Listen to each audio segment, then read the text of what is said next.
Welcome back to episode 2 of Me and My Pod. If you missed episode 1, you didn't get to watch the introduction, I highly recommend you go back and watch the first episode. And if you watched the first episode and you're now watching the second episode, welcome. I hope it was intriguing enough that it'll bring you back for more and more as we go through season 1 of Me and My Pod. And so the question that I think we wanted to address, again, we're still in the introductory stage. We want to tell you the story of how we met, because now before me, the only other Haitian person in your life was Nana, right? Yes. Love Nana. We have had a lot of fun, but I don't think there was any intention or plan or desire to meet a Haitian man, to marry a Haitian man, because your world was not cultured. My, oh my. It was cultured. It was just Chicago not Haitian filled. No, let me tell you. I told you we talked about dance and how that was important. Through dance, I learned about many different cultures. Yeah. But there was not a Haitian culture That you were exposed to. Exactly. Yeah. So then everything became so much better because I think it's time. because of that. It's okay. It's okay. She's blushing. So that's. But before we get to how we met, we wanted to, again, thank you for joining us on this journey. But we really want to emphasize our goal is not to show up as experts, to tell you what you are to do and do this, then your marriage will be that, because every person and every marriage is different. There are lessons that can be learned. There are adaptation that can be implemented just so that things can grow and get better. If our story relate to your story in any form or fashion, and we are a help to you, we're glad for it, because that is our goal. But ultimately, there are plenty of other professionals who will give you a sound advice, and some of them not so sound advice, so be careful, steer away from those. Yeah. But there will be some advice along our journey, but ultimately we just want to share our stories. And the story that we are focusing on today is from last episode. How did we meet? How did that journey begin? And Christian, how did we meet? We met in a way that was truly amazing. It was, I didn't think about it during that time, but looking back, it was like, all right, this is cool. So at our Bible college, when I first started, there was about 250 students. From that time, I think my sophomore year, this guy comes along and now there's 500 students. So what she meant to say is I bring the crowd. Sure. Yeah. Sure. Go ahead. It's my turn. All right. So first week of school. Now walking through the halls, this guy comes up to me with a Bible and says, what? And says, hey, I found this Bible. Is this yours? Someone said that this Bible belongs to someone who is Black, short, and wears glasses. Okay. So again, now I know it's still your turn, but if I don't correct it, I'll forget. And I know that's what you're hoping for. So there was no glasses. I know she wore glasses, but I don't think that was a description I was given. That was a description. No. I remember it exactly. That I picked up the Bible, which was left at I called it what did I call Mayor it? Square? Town Square. I became the mayor of Town Square because that's where my hangout was, and we would hang out there. Okay, but I didn't know the behind the scenes of that part. I know, that was the beginning, so I wasn't the mayor then. Okay. But I found a Bible left hanging around at Bible College. I picked it up, went to the office, and Julie, who was at the front desk, said, oh, this one is for this person. And I said, what does she look like? I'll give it to her. And the explanation I was given was, you'll find a short Black girl. And I went around the corner. The first person I saw, right? The office is right here. The hallway's here. I turned Here comes a short black girl. And so I went to her and said, hey, is this your Bible? Or someone told me to give this Bible to you. And she was saying, this ain't my Bible. I did not say it like okay. that. But that was I what, did not. okay, that's 20 years down the line, the translation. This ain't my Bible. Okay. No, of course. I know how Oh the no, neck this moves. is not my Bible. Oh. No, okay. I'm like, all right, this guy's trying to talk to me. It's okay. First week of school. He's new, obviously. So She was cute. Okay. was That wasn't, that's the start. okay. I didn't say you stop. Okay. That was the start. Even then, it wasn't like I was coming at her, but I was very genuine I just wanted to return the Bible. Okay. Which, again, looking back, if a guy approaches you at Bible college with a Bible in hand, you might want to talk to him. Well, I didn't say the Lord said you were going to be my wife. Oh, Lord. If you came to me what the Lord said, it would have been a face palm, probably first thing. But anyways, moving forward, a couple of days later, he started hanging around a little bit more, talking to some of my friends and trying to get more info on me. This is what I found out later, which was, I thought, okay, that's cool. You want to check out who this person you're seeking after, want to make sure they're available first. At a Bible college, you want to be careful. So he comes and asks me out.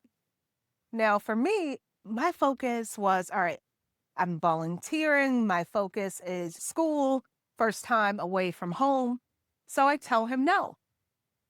Okay, so he comes back again, asks me out for, was it dinner that time? So I approached and said, hey, we're going to go out. Would you like to go out for dinner or for lunch? Okay. That was the proposal. Because I'm like, you picking one of those. Please, woman. No, there was no begging. There was no begging. But he was saying that on the inside probably. Nope. I had game. He was so cute. And he smelled so good. Whatever lotion he put on. I will only say it this way. If you're Haitian, razak. Go ahead, go on. Okay. So I said yes. We ended up going out to Olive Garden. And when we got there, I saw a group of friends from the college. And I said, you know what? I am on this date with this guy. I really don't know him. And I'm telling a friend, can we sit with you guys? So we ended up sitting with them for dinner. And then afterwards we went out. We went for Dairy Queen, got some ice cream, and we started talking a little bit more. Wanted to know where we want to move forward from here or if it's just friendship. And I think for him, he was already in his mind, had planned, and you can answer, he wanted more, wanted to grow in a relationship together. For me, it was, I need to get to know you first, background checks, need to know what's happening. If you're a new person coming to school, you're entering my life, I need to know every detail. So it was, again, I think I'm correct in my timing. It was October 15th, and we came through DQ and we were heading back to campus. And I said, would you be interested in continuing? And your response was, you know what? My schedule is pretty busy. I don't know if I can make it work to be in a committed relationship. And this was the part that was in my mind. He has all the details. I do. And I was like, in my mind, I was like, you'll make time for me. And that was it. And that was the beginning of our relationship on that day. And we continued. And part of getting to know people, which was, again, a throw. When we were supposed to only be on a date, it became a group project. I told you, I wasn't for sure. Yes, it was absolutely fine because I knew some of the people that was in the group. So I didn't feel like the outsider. I knew David Lemonnier at the time, and we sat down and had a great dinner. And so on our way back, again, we had those conversations. We started talking about where do we go from here, future-wise? We're at Bible college. What's next? I had a plan for where I was going to go next, what my life would be like, because my intention of going to Bible college was to go back to my old church, to serve there. And that was part of it. And thinking, okay, how do I if we do have this relationship and it grows, how does she fit into my context, into a Haitian environment? And the more we started to get to know each other and the more we started being in that relationship, I was scared for her, concerned again, that was just me. How will our cross-cultural involvement or environment be impacted by this? How would she do in a Haitian, dense, rich environment? So that started to play into where things would end up then, just figuring out, okay, what is it that we would do? There were other things that played into the factor of where God was steering us a certain direction, but that was something that was in our mind. We started talking about marriage pretty early, and we started talking about having children pretty early. Not starting to talk about having children, but at least, okay, kind of look into the future. What would our lives be like? And I think so far we've been pretty blessed and pretty excited how God has been so instrumental in that. So from Bible college, from the dating, then we eventually got engaged. So we were dating for about 11 months. And in the summer, you can get to the exact date. He came from New Jersey, came to meet me in Chicago with my family. And I remember it was a Sunday. He proposed after service. It was important for me that he had talked to my family first. And I didn't know it was going to happen during that time. So he comes, proposes. Right before the proposal, my mom, obviously she knew. So after service, we went, got flowers, got cake. And I'm just like in this great mood. My mom's all smiling, not thinking anything of it. We're all just, hey, everything's good. We get back to my parents' house and he proposed. And it was like that moment you get into, and it was, oh, this is really happening. Called everyone else in my family, and sisters come over. Our wedding was planned out within minutes. Yeah, like from colors to venues to who's going to be in the wedding, because you can't leave anyone out of the wedding party. And so everything was set. And we were scheduled to have our wedding that following June. So before you go, as you mentioned, it was important for her to talk to her family.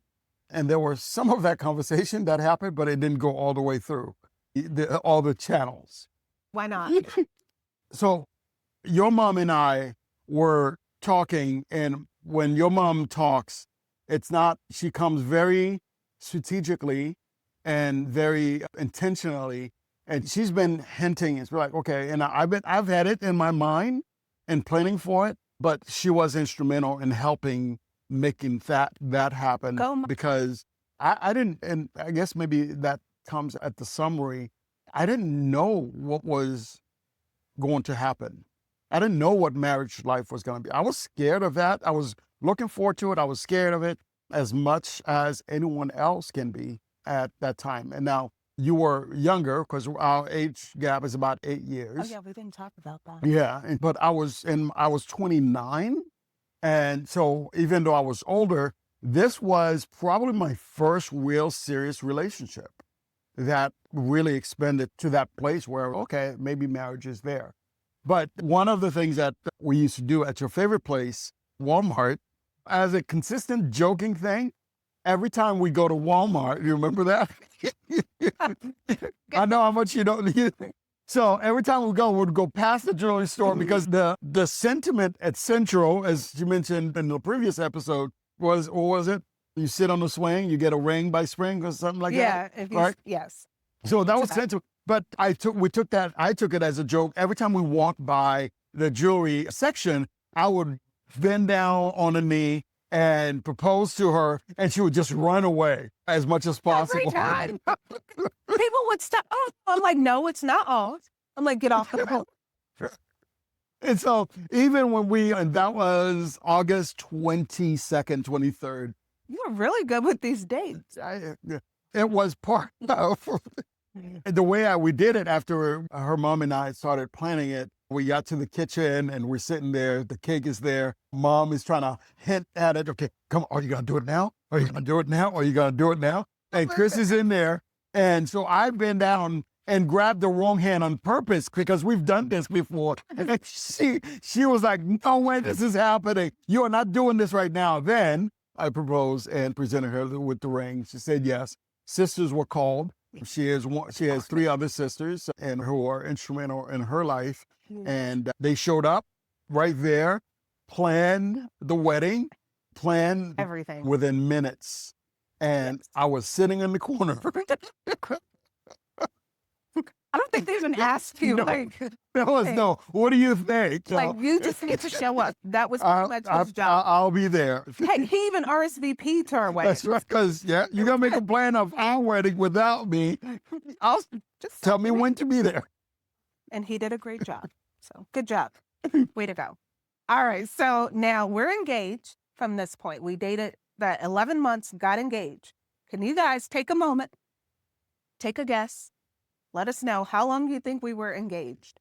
Now, we were always told short engagements, right? You want to do the honors? How long? We were engaged August 20-something. And again, you have to count back, and I don't want to do math right now. We didn't have math at Bible college. Yeah. So we made our way to campus from Chicago. And as we arrived there, it's the first week of school. And there is a lot of activity with vendors coming in and sharing their product, inviting us and all of that. And she's having a conversation with Mom again.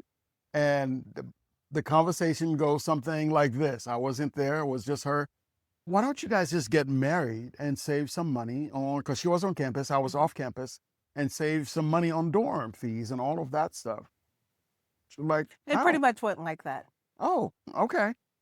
And now she comes to me and say, hey, what do you think about this? Immediately, My hands are sweating. immediately bubble guts started taking place. And we, after some conversations, were like, okay, let's do it. And so from that moment of engagement, our wedding, we got married, eloped on September 1st. Okay. So 11 days later, we were married. And so talk about short engagement, as Mr. Fuller would say, Mr. Volcy, short engagement. Keep it short. And so we did, and we got engaged. We picked out the date for our wedding, and we wanted to make it early because if she stayed any longer on campus, none of that would have mattered. I would have to pay those dorm fees. Yes. And so we wanted to avoid that. We can talk about the wedding night. And Oh, yes. not the wedding night, but the wedding. It's a new sign. So, Here comes the blushing. all right. So I was teaching at a dance studio, gymnastics studio. And I'm telling everyone, hey, I'm getting married tonight. As soon as I'm done teaching, I'm getting married. Oh, where are you getting married? All right, guys, ready for this? So CCCB students? Oh, you got to do it right. CCCB. We got married in the gazebo that's right behind the library. So we were the first one. They had just built it. Yeah, just finished it. Not the grass area and the surroundings. Nothing else was there. So it's just bare bones. And people had come. They're setting up. When I got on campus, a couple of the girls in the dorm, I remember someone had a dress for me. A white dress, a shawl. Someone had made earrings. Someone was there to do my hair. They had flowers, like things I didn't even think of. I was just going to wear a little black dress with flowers and show up. They did it all. And when I got out ready to walk to where he was at the gazebo, there was a large group of people. They ended up splitting, making an aisle way for me to walk down. Now, they were humming, Here Comes the Bride. You want to tell them why? Frank Gehringer. Great guy. That's what I'm going to say. No, of course, we planned as best as we could. And I had Frank, talented musician. I said, hey, would you mind playing for us? We're getting married. And he, of course, agreed. And that afternoon, he went to play soccer. and happened to broke his leg. And Yeah. so therefore he was unavailable to do that. So everybody else helped and picked up. Yeah, it was wonderful. Now, again, I said this large crowd because it was only supposed to be Ricardo, myself, Mr. Walton, and Heather and Mark. That was it. Now, if you go around telling everybody, Oh, I know everybody. imagine being that guy walking around and people were like, hey, congratulations, you're getting married today. I'm like, what? How'd you know? Second deal. That's all. Just random people. I walk down the aisle path that they made for me, and I see Mr. Walton and Ricardo. I look over, I see there's a friend here, Christina, who had a cake, another friend who was standing to the side, Cece. Ricardo had talked to her, and she made a poem for our wedding. Yep, she wrote a poem for us. And it was so special. Now, I had no clue that she was going to do that, and Christina was going to be there. And those wonderful ladies from the dorm would have everything set up for me. So that was something, it was a blessing, a surprising, wonderful, amazing blessing that I couldn't have planned, couldn't have thought of, didn't even think of. And yeah, it all just came together. And my mom was listening on the phone, and because she planned this whole thing. Thank you, Mom. And giving us that push. And I love having her to be a part of that. Now, for you, did anyone know? Nope. I Okay. don't remember if I told anybody for several reasons. One, I was scared. Why were you scared, Ricardo? Two, we still ended up having, because we're looking at the September wedding, the elopement, we still wanted to maintain celebration that we had planned. So that is still intact. And part of it was that I didn't want them to minimize June. I wanted June to still be special. And so after we got married in September, we still went forward and had a beautiful wedding ceremony in June with all of our friends, our family. This was probably one of the first cross-cultural impact or connection that we had. I had been in Chicago with your family. You had spent a little bit of time with my family in Jersey, but it was still two separate worlds. As we were approaching the wedding celebration day, it was there to find, all right, here comes our culture. Yeah. Now, one of the big aspects of our culture, Haitian culture, is very well surrounded around food and community and laughter. And so, of course, my mom threw it down. She cooked. I think my aunt also were involved. We introduced some of her family to things like pickles. Oh, that was amazing. That was a great one. So they were eating pickles for the first time. But that was part of the blending of our two worlds. And and that's one of the things that happen in marriage or can happen in marriage. We got married because we cared and loved each other and wanted a future together. And so that was part of what drew us together, what got us to the point of saying I do's and marriage. But the element that is often not considered in the whole let's get married part is, what does marriage life look like in the context of two massively different cultures? A lot of time, the biggest challenges that couples can face is preference. I like this, I like that, I don't like this, but I like. So you go through those and those adjustments. Man, the cultural bridge is something that is worth investigating and studying and understanding, okay, what am I getting into? And then we didn't ask that. We didn't really think about We that. didn't, not at all. Because it wasn't part of that. It was, okay, Ricardo Christian. And that was the world that we were looking at. And which is right. And I think part of that, because we were away, we were at Bible college True. together. So it wasn't like, oh, I'm right here, my family's right here, and yours is right here. And then we met at work and we're close to our families. No, his family's in New Jersey. Mine is in Chicago. So it was just really the two of us. So I think for me, that gave us time together to get to know one another. And then at the wedding, our families met each other for the first time. That was something that was new for them. And I remember my sisters like, how you say this? Pukisa? Was that? He's on. Yeah. So I'm like, they wanted to know. And my dad's, this is important. You need to get that language, learn it. So you didn't listen to your dad? I did. So speaking the language for me, and this is what we have talked about, it's a little difficult. I can understand some of the terms. I learn more if you're teaching me through dance. So maybe No. we need to, No, yes, create something in that way. Yeah. But yeah. Tabu combo. So And that's all you got. that's all I got for today. No, but you're right. And I hadn't thought of it that way because our combined cultures as Haitian, we were separated from, and as within your family context, you were separated from. And so the isolation was crucial.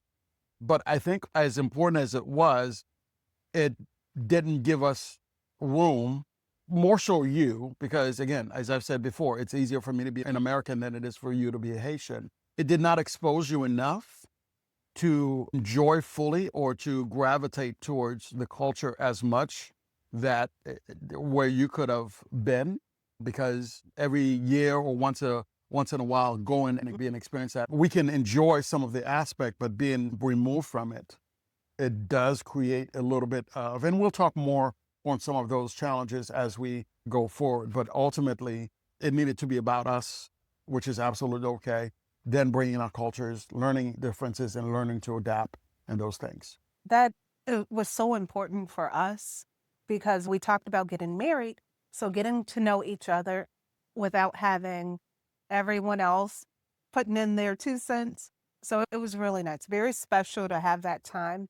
It's weird because you look back on it and it's, never thought of it that way. So I'm glad we're doing this because, again, we're learning so much more about each other and to be able to communicate. I mentioned this before, communication is so important. Yeah. There is more to the story. There's a lot more because, again, as we celebrating 20 years, how do we get there? In just a couple of months, it would be that with 5 children. How does that work? And I think some of that cultural miss element for me is present, where because of our continued isolation, not necessarily intentionally, but I think some of it is intentional, where we are not super overwhelmed by the pressure of for you to become more Haitian. If we were in the context more, that pressure would be so heavy where, okay, how come you don't speak Creole? How come you don't like this? How come you don't like that? Or how come you like this? Yeah. And so sometimes it's necessary. And I think for every couple, having the tri-world, yes, my new term, I'm creating it, where your husband or potential husband's world, you as a spouse or potential spouse world, that again, those are family aligned or family attached, but to have yours and to identify your worlds. And so all of that is crucial for you because building your lives together is also essential. One of the things that I know within the first year or two of marriage that we went back and forth with was, how do we do holidays? How do we do those important family holidays? So it was Christmas, Thanksgiving, all of that happening. And having this conversation with you was to say, okay, all right, let's figure out what we're doing. Let's do a year with your family, a year with mine, or at least one activity, one event with one holiday yes. here. One. And at least we need to do one for ourselves. So if we did Christmas with my family or her family, or the next year, it would be ours because we didn't want our full identity to be so attached to just our families doing. So we needed to develop our own culture. And we want to continue with not only sharing our stories, but inviting you in and perhaps being somewhat helpful. And whether you are already in that marital stage, if not, or you're getting into it, wherever you find yourself along that journey, if our stories can connect with you and help, that's why we're doing this, to live it out and to be able to share it with others. We'll continue the conversation about not only our meeting, but also our parenting, our struggles, our ups and downs, and how, in the context of our cross-cultural lives, how do we do all of this ministry thing? How does a pastor serve into that? How does she serve into the context of being a pastor's wife? How do we manage the different expectations? How do we do that? And so you have to turn in for next time Yeah, for the next episode as we continue to share the stories. As always, we invite you to like, subscribe if you're watching on YouTube, Facebook, wherever you may be. If you are listening to us on a podcast station like Apple Podcasts or Spotify, wherever you're getting this resource from, we'd love to have you interact with us so that we can not only grow our pod and our community, we invite you to be part of it and part of the journey. If you have questions, as always, we'd love to answer with you and as we journey through that. So thanks again for joining us on the second episode of Me and My Pod. My name is Ricardo. I'm Christian. And it's so good to have you be part of what we're doing here. God bless you.